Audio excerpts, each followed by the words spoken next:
All right, ladies and gentlemen, we are at our third video of the progressive era, and this is really talking about the presidents of the time period, because there's several presidents that are really big parts of the progressive era for the really the 30, 20 plus years that this era kind of had a big movement. And one of my faves is Teddy Roosevelt. I love this guy. He came across a lot of times brash, and he spoke his mind, and he wasn't taking nothing from anybody. And it's kind of one of those unique individuals. He was a part of the World War One. He was part of the Spanish-American War with the Rough Riders. That he was in San Juan Hill, although technically he wasn't on the San Juan Hill. He's on another one, but we'll get into that later on. But the bottom line is, he was one of those leaders that was also controversial. He also, made some things that he actually tore apart in one sense the Republican Party by some of his actions, and led to really the election of Woodrow Wilson to get elected as the Democratic nominee during the early part of the 18 election time period. All right. So 1917, I guess. So anyway, let's go ahead and get going with this. So presidency, he had what was called the square deal. Now I know that sounds really lame, but at that time, you know what a square means is it's all equal sides. So the idea is that it's equal for everybody. Everybody benefits. Everybody has a beneficial relationship, right? It's not off balance. It's not out of kilter. That's what his thought was, right? So he has some quotes. A man who is good enough to shed his blood for the country is good enough to be given a square deal afterwards.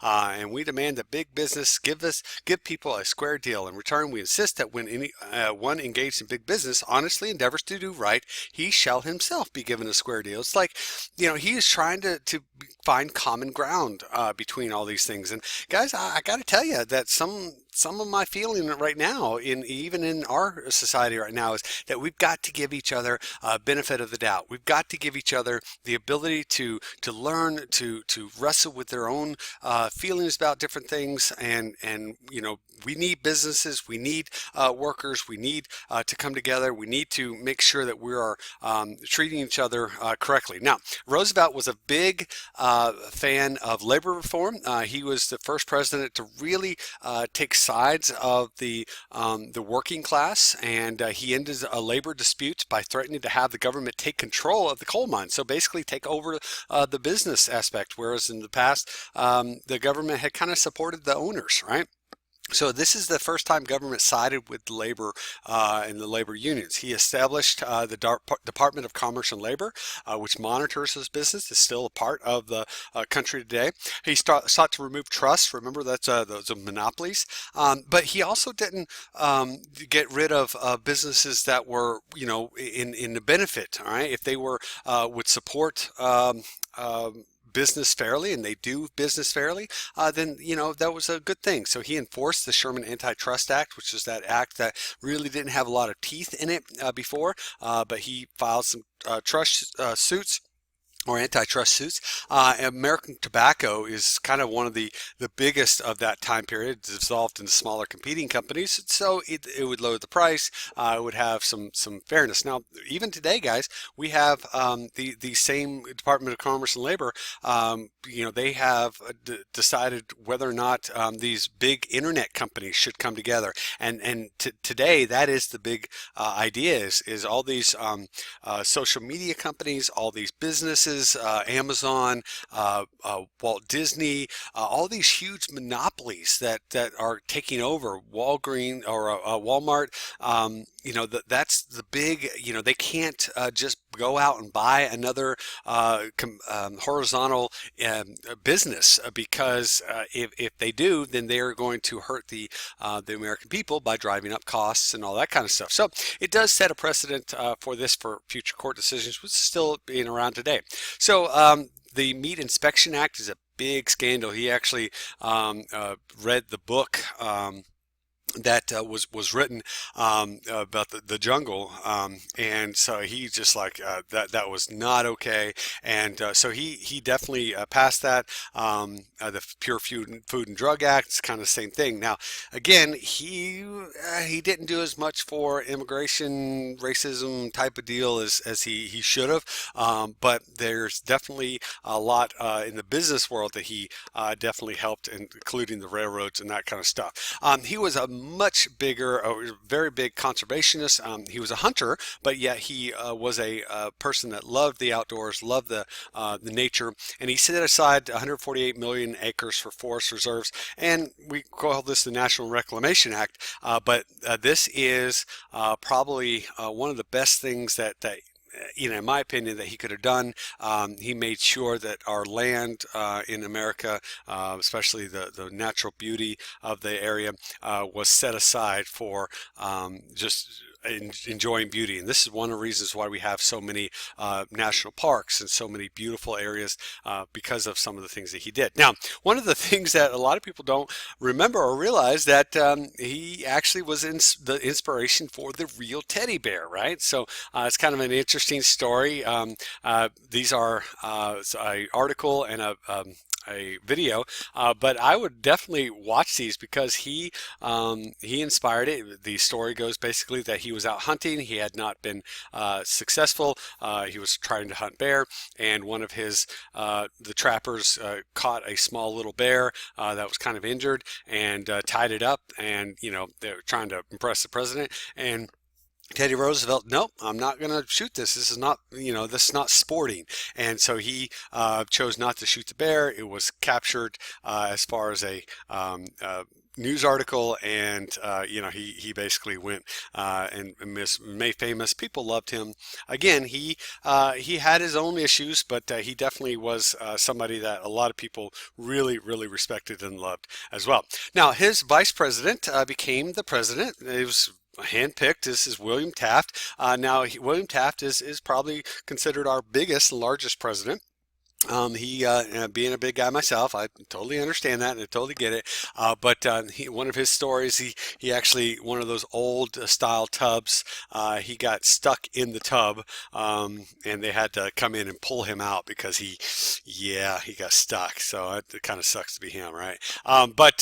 Anyway, he passed some other things, but you know what? He was not as much of a progressive as Teddy Roosevelt was. Didn't necessarily get along with all the people that kind of put him in office. So he does continue the work of ending trusts, reduce competition, free trade.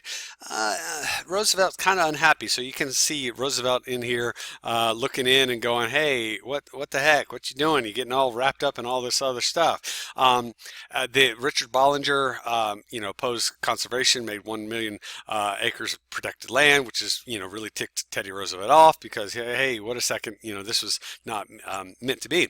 So after some years in office, Teddy Roosevelt comes back and says, "What?" And he forms his own party. He calls it the Bull Moose Party. Technically, the reason that he calls it the Bull Moose Party is because he went on a vacation to Africa and went and did some hunting over there. And then when he came back, he got sick. And somebody asked him, you feeling better? And he goes, "I'm as healthy as a bull moose." And that kind of stuck. And so that Bull Moose Party, they were definitely progressive. And these are the things that we've talked about before, and so these were part of his platforms. Again, why a lot of people loved him. Now, this election in 1912. Sorry, I said 1912. Sorry about that.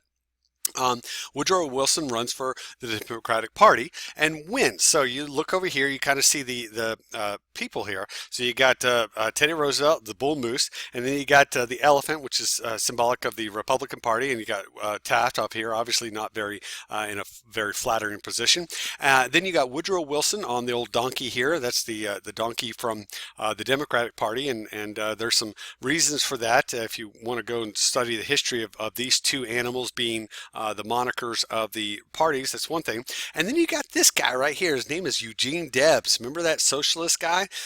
So there's kind of the progressive parties here, and then the socialist party here, and I guess that's a goat. I'm not sure why the socialist party has a goat, but to each his own.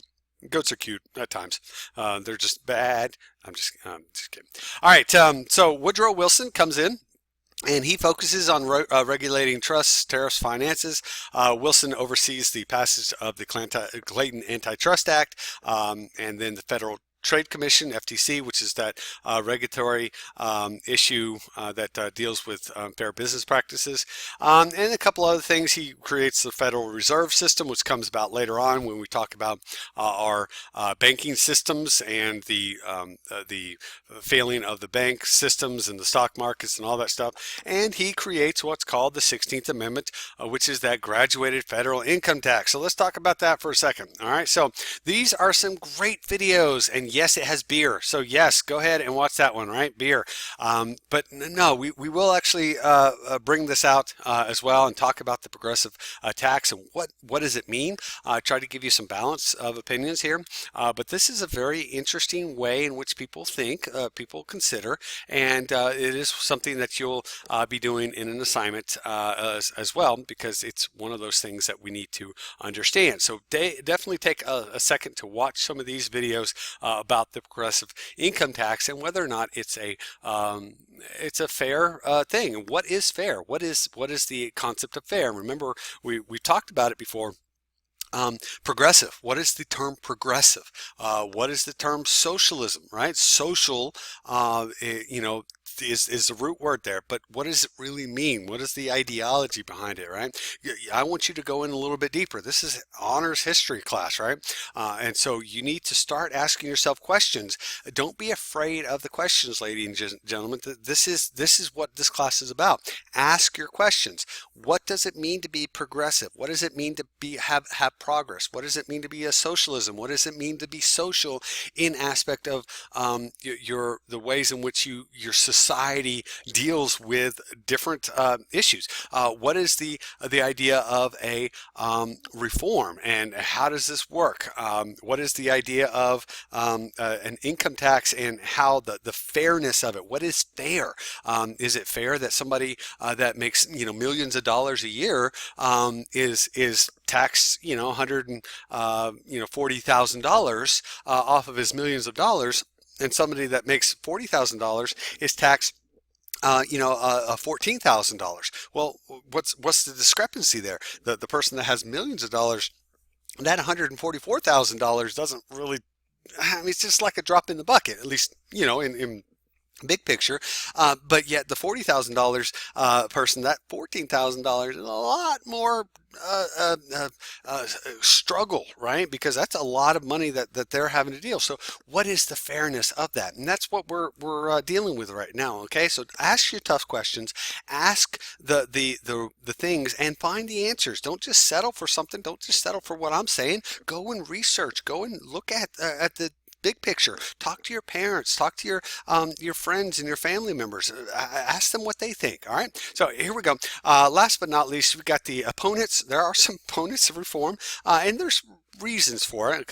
Guys, not all reform opponents are bad. All right. A lot of times, even today, when we say, well, wait a second, we're doing things that are maybe not good for our country, at least in my opinion. So what does that mean? Instead of saying, well, you're just against reform or you're just against, progressive stuff. Well, no, ask me why I feel certain things against certain things and what's the reason. Okay. Don't just assume that everybody is just a bad person because they don't agree with you, and that there are their only reasons. Okay. Now, the end of progressivism did come about because the idea of, we got war, right? We got the World War One. We're going into a little bit of a dive economically, some struggles that happen in that. The gains, there are some minority groups that gain improvements, but you also have some ones that don't, and we talked about that before with some of the Wilmington race riots, some of the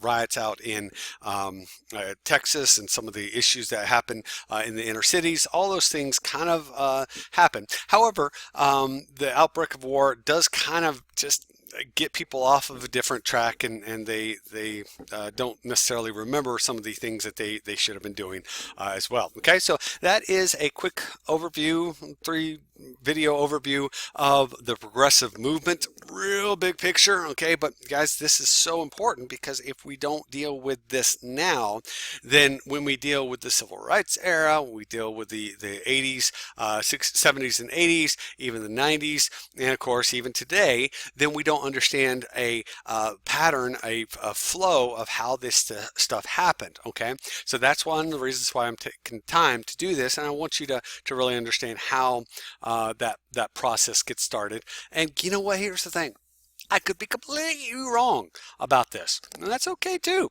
but you'll never know if you don't go and research it yourself. So I challenge you to do that. I challenge you to ask your questions. I challenge you to come back at me and say, but what about this, this, and this?